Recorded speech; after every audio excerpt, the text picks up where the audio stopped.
ராமானுஜரும் சீடர்களும் அப்படியே மேற்கு தொடர்ச்சி மலை வழியாக போகிறா காடு வழியெல்லாம் போகிறா, மலை ரொம்ப கஷ்டப்படுறா, இருட்டு குளிர் மழை எல்லாத்துலேயும் போயின்ட்டுருக்கா.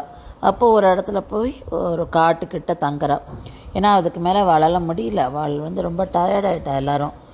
அப்போது ஒரு இடத்துல மயக்கத்தில் இருக்கா, சில பேர் உட்காண்டிருக்கா, சில பேர் படுத்துட்டுருக்கா. அந்த மாதிரி ஒரு ஸ்டேஜில் இருக்கச்சு அங்கே இருக்கிற வேடர்கள் அவளை பார்த்துட்டா. அவள் பார்த்துட்டு ஐயோ இவாளெல்லாம் பார்த்தா அந்தணர்கள் மாதிரி இருக்கே அப்படின்னு சொல்லிட்டு ரொம்ப மயக்கமாக இருக்கணும்னு சொல்லிட்டு அவளுக்கு ஏதாவது சாப்பிட கொடுக்கணும்னு சொல்லிட்டு அங்கே இருக்கிற திணை பழங்கள் இதெல்லாம் எடுத்துகிட்டு இவாளுக்கு கொண்டு கொடுக்குறா. கொடுத்து சாப்பிட சொல்கிறா, தேன் கொடுக்குறா, எல்லாம் சாப்பிட்றா. சாப்பிட்டதுக்கப்புறம் இவெல்லாம் கொஞ்சம் தெளிவாகிடுறா. அப்போ அவள் கேட்குறா, நீங்களாம் யார் எங்கேருந்து வந்திருக்குங்க மாதிரி நாங்கள் திருவரங்கத்துலேருந்து வரோம். அப்போ இந்த வேடர்கள் கேட்பா, திருவரங்கம் அப்படின்னா ராமானுஜர் எப்படி இருக்கார் அங்கே, ஆச்சாரியன் அங்கே தானே இருக்கார் அப்படின்னு சொல்லி கேட்குறா. அவளுக்கு ஒரே ஆச்சரியம், என்னடா அது ஆச்சாரியன் பற்றி இங்கே இருக்கிறவ அப்படி கேட்குறலன்னு. அப்போ இந்த வேடர்கள் சொல்வா, இல்லை எங்களுக்கு ஆச்சாரியன் திருமலை நல்லான்றவர், அவர் எங்களுக்கு பஞ்சசம்ஸ்காரம் பண்ணியிருக்கார், எங்களுக்கு சொல்லிட்டும் அவர் எங்களுக்கு சொல்லியிருக்கார் இந்த மாதிரி நம்ம எல்லாருக்குமே ஆச்சாரியன் ராமானுஜர் அவர் திருவரங்கத்தில் இருக்காருன்னு சொல்லியிருக்கார், எங்களுக்கெல்லாம் ரொம்ப ஆசையாக இருக்குது அவரை பார்க்கணுன்னு அப்படின்னு சொல்லு. அப்போ தான் அவளாம் சொல்வாள், இவர் தான் ராமானுஜரை காமிச்சு சொல்வாள், இவர் தான் ராமானுஜர் நம்மளுடைய ஆச்சாரியன் அப்படின்னு. அவளுக்கு அவ்வளோ சந்தோஷமாக இருக்குது. அவள் அப்படி உபசாரம், அப்படி எல்லாரும் சேவிக்கிறா. அவளுக்கு என்ன பண்ணுறதுன்னு தெரியல. அவள் இந்த மாதிரி நமக்கு ஒரு பாக்கியம் கிடைக்குமான்னு அவ்வளோ சந்தோஷமாக. ராமானுஜருக்கு அதை விட சந்தோஷம், எங்கேயோ இருக்கிறவா அவளுக்கு இவ்வளோ விஷயங்கள் தெரியறது அப்படின்னு சொல்லிட்டு, ஸ்ரீ வைஷ்ணவத்தை பற்றி இவெல்லாம் இவ்வளோ தூரம் கற்றுன்ட்ருக்காளேன்னு சொல்லிட்டு அவருக்கு சந்தோஷம். அதுக்கப்புறம் இந்த வேடர்களை என்ன பண்ணுறா, அவளை ஏன்னா அவள் இன்னும் சாப்பிடலை, அதனால் அவளுக்கு எதானா சாப்பிட்றதுக்கு சாதம் அந்த மாதிரிலாம் கொடுக்கறதுக்கு, அதனால் அவள் பக்கத்தில் இன்னொரு கிராமத்துக்கு அதில் ஒரு வேடன் ஆஷன் போகிறான். ஏன்னா அங்கே ஒரு வைஷ்ணவர் வீடு இருக்குது, நீங்கள் அந்த வீட்டில் தங்கிக்கலாம், தங்கினீங்கன்னா அங்கே சாப்பிடலாம் அப்படின்னு சொல்கிறா. ஸோ அடுத்த ஊருக்கு போகிறா, சால கிராமம் போகிறா, அதுக்கப்புறம் தொண்டனூர் போகிறா. இந்த மாதிரி இப்போ அடுத்தாப்பில் ஒரு வைஷ்ணவர் வீட்டில் போய் தங்க போகிறா அந்த நீலகிரி மலை தொடரில். அடுத்ததாக எல்லாருமா கொங்கில் பிராட்டி என்ற ஒரு அம்மையாரோட வீட்டுக்கு வரா. இங்கே அவள் சாப்பிட்றதா இருக்கா, அதனால் அவள் அப்படி உபச்சரிக்கிறா எல்லாரையும், எல்லோரும் சாப்பிடணும் அப்படின்னு சொல்லிட்டு நான் அவளுக்கெல்லாம் சாப்பாடெல்லாம் ப்ரிப்பேர் பண்ணிட்டுருக்கா. அவளை அண்ணா அழகாக அவளை உபச்சரித்து எல்லாம் பண்ணிட்டுருக்கா. அப்போது அவளே சொல்கிறா, எனக்கும் ராமானுஜருக்கும் சம்பந்தம் உண்டு அப்படின்னு சொல்கிறா. அப்போ இவளுக்கும் ஆச்சரியமாக இருக்குது, எங்கேயோ இருக்கா இவளுக்கு இப்படி சம்பந்தம் அப்படின்னு நினைக்கிறா. அப்போது அவள் எல்லாம் சாதம்லாம் பண்ணதுக்கப்புறம் ஒரு பெட்டியை திறந்து பெருமாளுக்கு கண்டரோலில் பண்ணிவிட்டு இவளுக்கு சொல்கிறா. அப்போ அவளுக்கு ஒரு சந்தேகம் வருது. ராமானுஜர்கிட்ட சொல்கிறார், என்னன்னு பார்க்கலாம், என்னவா இருக்கும் பெட்டிக்குள்ளேன்னு பார்த்தா, அந்த பெட்டிக்குள்ளே என்ன இருக்குன்னா ஒரு பாதுகை வச்சுட்டுருக்கா. அந்த பாதுகை ஏது அப்படின்றத அவள் சொல்கிறா. அவள் முன்ன பஞ்சம் ஜாஸ்தியாக இருக்குச்சு, இங்கேருந்து அவள் ஸ்ரீரங்கத்துக்கு வந்துட்டாலாம், திருவரங்கத்தில் அங்கே தங்கியிருந்தாலாம். அப்போ அங்கே தங்கியிருக்கும்போது தினம் போய் ராமானுஜர் இருந்த இடத்துல போய் அந்த வாசலில் நின்று இவரை பார்ப்பாளாம், இவர் சொல்கிறதெல்லாம் கேட்பாளாம், இவர் உபன்யாசம் பண்ணுறது அதெல்லாம் கேட்டு போகலாம். கேட்டுன்னு இந்த இவர் அங்கே ஏன்னா எல்லோரும் தினம் ராமானுஜர் சேவிப்போம். இவள் அவளை பார்த்துட்டு அப்படியே போகலாம். அப்புறம் ஒரு நாள் அவங்கேருந்து கிளம்பச்சு மாதிரி ஊரில் நிலைமை சரியாகிடுத்து, நாங்கள் ஊருக்கு போகிறோன்னு சொல்லிட்டு ராமானுஜர்கிட்ட பேசிட்டு, எனக்கு நீங்கள் ஏதாவது கொடுங்கன்னப்போ விலை கேட்குறா, உங்களோட பாதுகை, அந்த பாதுகை எடுத்துன்னு அதை அவள் பூஜை பண்ணின்னு. அப்போது அதுதான் அவள் சம்பந்தம்னு சொன்னது.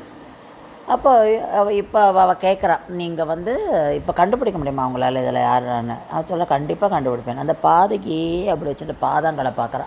இந்த ஒரு பாதம் பார்த்த உடனே அவளுக்கு தெரிஞ்சு போச்சு இவர்தான்ட்டு. அப்புறம் சொல்கிறா, இவர் தான் ஆச்சாரியன் ராமானுஜன் சொல்லிட்டு சேவிச்சது பண்ணுறா. அந்த அளவுக்கு அவளுக்கு அவர் மேலே பக்தி. ஸோ அங்கே இருந்துட்டு அவளும் ரொம்ப சந்தோஷப்படுறா, இவளுக்கு தன்னால் இந்த அளவுக்கு பண்ண முடிஞ்சுதே அப்படின்னு சொல்லிட்டு. அதுக்கப்புறம் அடுத்த ஊருக்கு கிளம்பி போகிறா. அந்த அடுத்த ஊருக்கு கிளம்பி போகிறது சால கிராமம். அதாவது இங்கே இருந்துட்டு வன்னி புஷ்கரணி, அதுக்கப்புறம் சாலக்கிராமபுரம், அதுக்கப்புறம் தொண்டனூர் போவாள். இப்போது சால கிராமத்தில் இவள் வந்து வடுக நம்பி அப்படின்ற ஒரு தவசீலரை பார்க்குறா. இந்த வடுக நம்பியும் ஒரு பிராமணர், அவர் ஆந்திர பூரணர்னு அவருக்கு பேர். அவர் கல்யாணம் ஆகாத பிரம்மச்சாரி, அப்படி ஒரு ஒழுக்கசீலர் அவர் வந்து ராமானுஜர்கிட்ட அவர் ராமானுஜர் பார்த்த உடனே அவருக்கு அப்படி அவருடைய பக்தியும் அந்த மரியாதையும் அதை பார்த்துட்டு ராமானுஜர் வந்து அவரை சீடராக ஏற்றுக்கிறார். ஸோ அதுலேருந்து அவர் வந்து இவரோடையே தான் இருக்கார். அந்த தன்னுடைய கைங்கரியம் ஃபுல்லாக, தன்னோட வாழ்நாள் கைங்கரியம் எல்லாமே இவருக்காகவே இருந்துடுறார் அவர். ஸோ அவருக்கு பேர் தான் முதல்ல அவரோட பேர் ஆந்திர பூரணர், அப்புறம் அவருக்கு வந்து வடுக நம்பி அப்படின்ற பேர் வருது.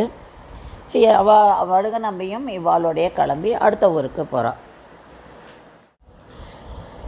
ராமானுஜர் எல்லா சீடர்களோடும் மேற்கொண்டு அவளோட பயணத்தை தொடர்ந்து இப்போ தொண்டனூர் அப்படின்ற இடத்துக்கு வந்துட்டான். சால கிராமத்தில் கொஞ்ச நேரம் தங்கினா, அதுக்கப்புறம் தொண்டனூர் வந்துட்டா. இங்கே தொண்டனூரில் அவரால் ஒரு ஏரி, மிகப்பெரிய ஏரியே உருவாக்கப்பட்டது. அங்கே இடத்துல எல்லோரும் தங்கிடுறா. அந்த தொண்டனூர் ஏரியில் தான் அவர் தினம் அனுஷ்டானங்களும் செய்துட்டு வருவார். அந்த ஊரில் அப்போது அந்த ராஜ்யத்தை ஆண்டவன் வந்து ஒரு சமண மதத்தை சேர்ந்த விட்டல தேவராயன்ற ராஜா. அவனோட பொண்ணுக்கு வந்து பேய் பிடிச்சிருந்தது. அப்போ எல்லாரும் சமண துறவிகளும் வரா. ஆனால் அவளாலெல்லாம் ஒன்றுமே அந்த பேயை ஓட்ட முடியல. அப்போ ராமானுஜர் அவர் தானே போயிட்டு அந்த பேயை ஓட்டிடுறார். அதனால் அந்த ராஜாவுக்கு வந்து அவ்வளோ பிடிச்சி போச்சு ராமானுஜர். அவன் வந்து வைஷ்ணவனாக மாறிடுறான்.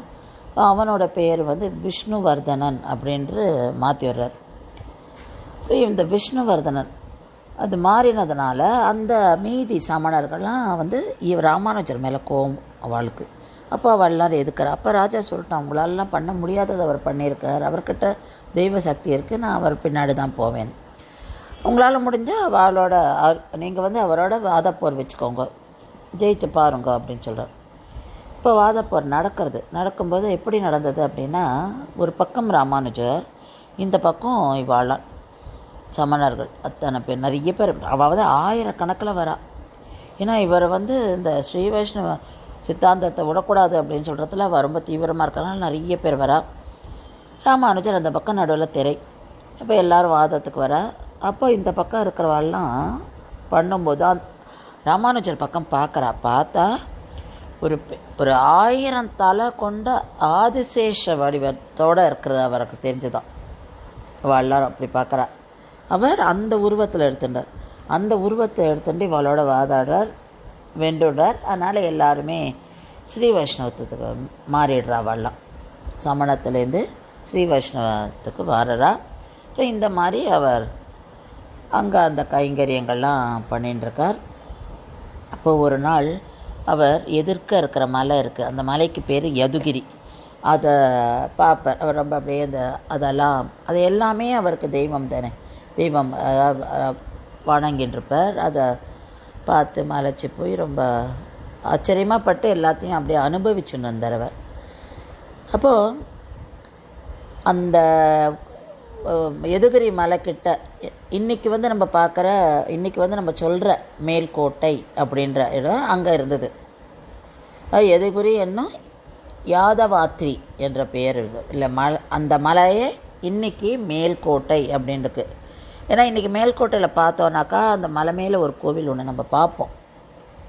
ஸோ அந்த இடத்துல அந்த கோவிலில் திருநாராயண பெருமாளை பிரதிஷ்டை பண்ணுவா யாருன்னா பிரம்மாவோட மைந்தர்களான சனகனும் சனந்தன், இவா 2 பேரும் தான் அந்த திருநாராயண பெருமாளை அங்கே பிரதிஷ்டை பண்ணியிருந்தா. அதே நேரத்துக்கு காலப்போக்கில் அந்த மண் படிஞ்சு போயிடுது. அந்த மலைக்கு கீழே இருக்கிற தொண்டனூரில் தான் இவர் ராமானுஜர் இருந்தார். அப்போ ஒரு நாள் அவருக்கு திருமணம் கட்டி தீர்ந்து போயிடுது.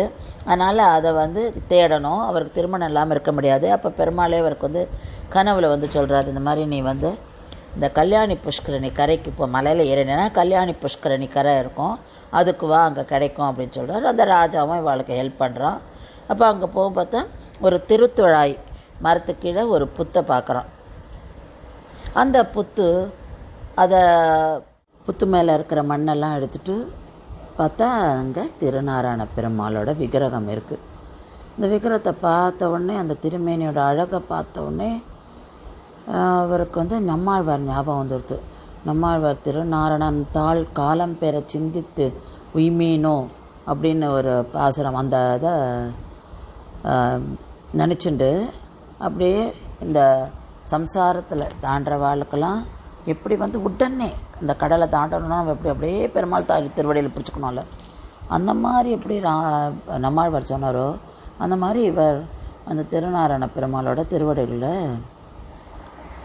பிடிச்சிட்டு அந்த பாசுரத்தை சேவிக்கிறார்.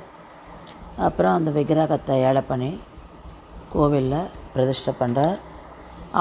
அந்த கோவிலில் அழகாக நிர்மாணம் பண்ணி அந்த கோவிலுக்கு ஒரு 52 ஸ்ரீ வைஷ்ணவர்களை முக்கியமான பணிகள் அவளுக்கு பணிகளை கொடுத்து அந்த கோவிலை ரன்னாக பராமரிக்கிறதுக்கு அங்கே நல்ல தொண்டு கைங்கரியம்லாம் பண்ணுறதுக்கு அவளெல்லாம் நியமிக்கிறார். இந்த மாதிரி வந்தது தான் அந்த கோவில்.